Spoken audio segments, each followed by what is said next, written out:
Hi hello good evening. I hope आप लोग स्वस्थ होंगे, मस्त होंगे। यूट्यूब चैनल से सही विचार में आप लोग का हार्दिक स्वागत है। ये है क्लास 12th का होम साइंस का ऑब्जेक्टिव क्वेश्चन। तो चलते हैं, देखते हैं। आपका जो अक्टूबर में एग्ज़ाम होगा तो इसीलिए हम आप लोग का जो ऑब्जेक्टिव क्वेश्चन है रिविज़न करा रहे हैं। पहला क्वेश्चन कह रहा है कि अस्पताल में प्रसव होने का क्या लाभ है। तो चिकित्सक की सुविधा होती है, अधिक व्यय होता है, दाई की सहायता मिलती है, मुझसे कोई नहीं। कह रहा है कि चिकित्सक की सुविधा होती है जो कि हमारे लिए सबसे ज़्यादा प्रसव के दौरान ज़रूरी होता है। अपरा क्या है? प्लेसेंटा पूछ रहा। What is placenta? क्या है? वह नाल जो माँ तथा शिशु दोनों से जुड़ा हुआ होता है, यह क्या कहलाता है? अपरा। आगे कह रहा है कि स्त्री जीवन की सर्वाधिक कष्टदायी अवधि कौन सी होती है। द प्रसव का जो समय होता है सबसे ज़्यादा क्या होता है, वो कष्टदायक होता है। आगे कह रहा है कि इसमें प्रसूता के साथ किसको अस्पताल में ले जाना उत्तम रहता है। तो महिला को जो घनिष्ठ मित्र हो, जो उसकी हर बातों को समझ जाए, वो ऐसा कोई नज़दीकी दौर का लोग हो प्रसूता के साथ।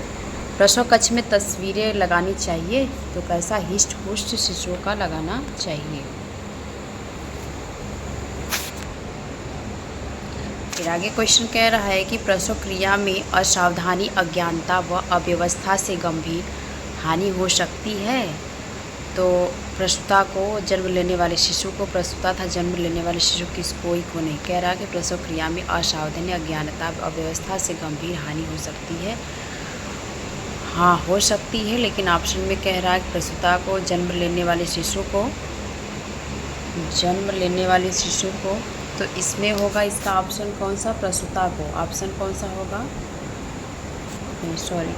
प्रसव क्रिया में असावधानी, अज्ञानता व अव्यवस्था से गंभीर हानि हो सकती है। प्रसव को, जन्म लेने वाले शिशु को, प्रसूता था जन्म लेने शिशु को, किसी को नहीं। प्रसूता था जन्म लेने वाले शिशु को, इसका ऑप्शन होगा डी। अरे डी नहीं होगा, सी ऑप्शन होगा। प्रसूता को भी हो सकती है जब उसके पास ज्ञान नहीं है, व्यवस्थाएं नहीं है, सावधानी से काम नहीं कर रहा है प्रसव के दौरान, तो कुछ भी हो सकता है। प्रसूता को भी, जन्म लेने वाले शिशु को भी। आगे क्वेश्चन कह रहा है कि ग्रामीण क्षेत्रों में, यहाँ ऑप्शन का डी लिया है, लेकिन ऑप्शन जब भी होगा तो सही कोई नहीं इसमें जो नो बॉडी का है, लेकिन इसमें सी होना चाहिए। यहाँ पे आंसर को मेंशन किया है डी, लेकिन जहाँ तक सही होगा सी ही। ग्रामीण क्षेत्रों में बच्चों को टीका लगाने की व्यवस्था होती है, तो कैसी व्यवस्था होनी चाहिए? ऑप्शन दिया है स्कूल में, स्वास्थ्य केंद्र में, पंचायत, ग्राम पंचायत में, घर में और स्कूल में। इसका ऑप्शन होगा स्कूल में। जो हमारा स्वास्थ्य केंद्र है, जो गवर्नमेंट स्कूलें हैं, वहाँ पे सबसे ज़्यादा स्वास्थ्य केंद्र देखने को मिलता है।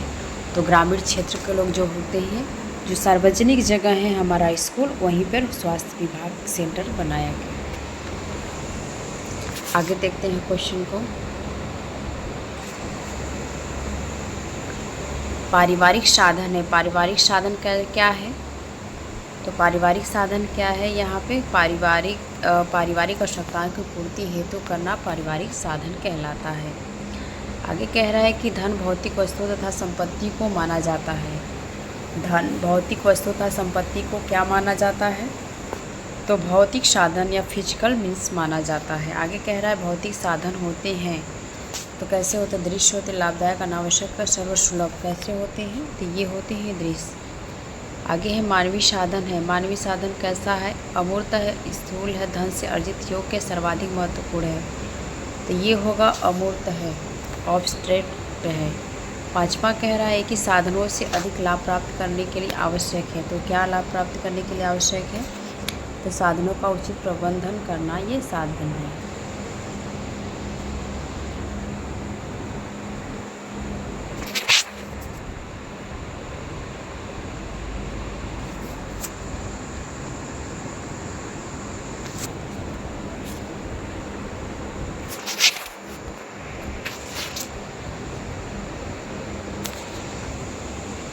पारिवारिक आवश्यकता की पूर्ति और लक्ष्य की प्राप्ति में सहायक है। क्या? साधन, वंशानुक्रम, वातावरण या दोस्त। तो इसका ऑप्शन होगा साधन, रिसोर्स। साधन होते हैं असीमित, सीमित, सार्वजनिक, अनुपयोगित। साधन कैसे होते हैं? असीमित। साधन कैसे होते हैं? साधन सीमित होते हैं। बी इसका ऑप्शन से लिमिटेड होते हैं। मानवीय साधन होते अदृश्य, दृश्य मतलब इनविजुअल और विजुअल, या हानिकारक, हार्मफुल या अननेसेसरी। इसका ऑप्शन होगा बी और विजुअल होते हैं। मानवीय साधन जो ह्यूमन रिसोर्स होते हैं वो जी दिखाई देते हैं। आगे करा कौन सा साधन सभी के पास समान होता है? धन, समय। समय सबके पास क्या होता है? समान होता है।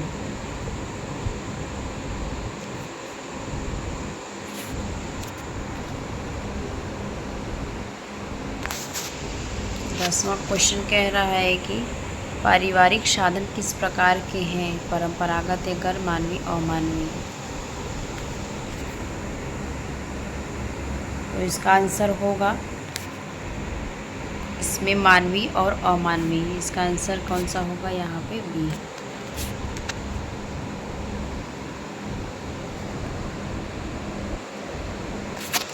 आगे क्वेश्चन की ओर चलते हैं। साधनों को मानवीय एवं अमानवीय में वर्गीकरण किया गया है। तो मानवीय और अमानवीय साधनों को किसने वर्गीकरण किया है? ग्राहम कैंडल या निकोलस डार्सी ने। इसका ऑप्शन होगा दोनों ने मानवीय अमानवीय साधन माने हैं। यहाँ पे ऑप्शन जो होगा ये दोनों होगा। मानवीय साधन नहीं है। मानवीय साधन क्या नहीं है?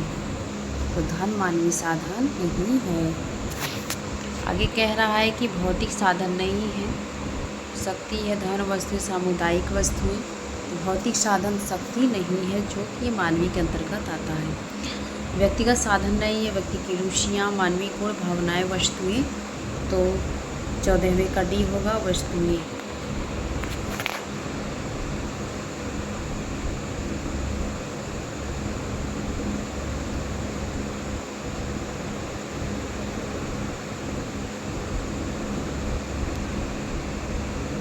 आगे क्वेश्चन साधनों की विशेषता नहीं है। तो साधनों की कौन सी विशेषता नहीं है? ये होगा साधन असीमित होते हैं। आगे कह रहा है कि साधनों के उपयोग को प्रभावित करने वाला तत्व नहीं है। तो ऐसा कौन सा तत्व है जो प्रभावित नहीं करता है साधनों को? तो व्यक्तिगत क्षमता जो है, पर्सनल कैपेसिटी जो होता है, ये प्रभावित नहीं करता है। कि गृह सज्जा का सिद्धांत है सौंदर्य अभिव्यक्तता। क्या है? सौंदर्य है, अभिव्यंजकता है और कार्यात्मक है या उपयुक्त सभी। इसका ऑप्शन क्या होगा? उपयुक्त सभी। अब इसका ऑप्शन डी सभी होगा। गृह सज्जा के कितने सिद्धांत हैं? गृह सज्जा के कितने सिद्धांत हैं? तो इसका ऑप्शन होगा 2। आगे है अनौपचारिक पद्धति का प्रकार है। तो अनौपचारिक पद्धति का कैसा प्रकार है? तो अस्वाभाविकता और प्राचीनता है, आधुनिकता भी, विविधता भी, तो सभी होगा। आगे कह रहा है कि घर की प्रत्येक योजना की स्थिति किस प्रकार पर आधारित है? किस पर आधारित होती है?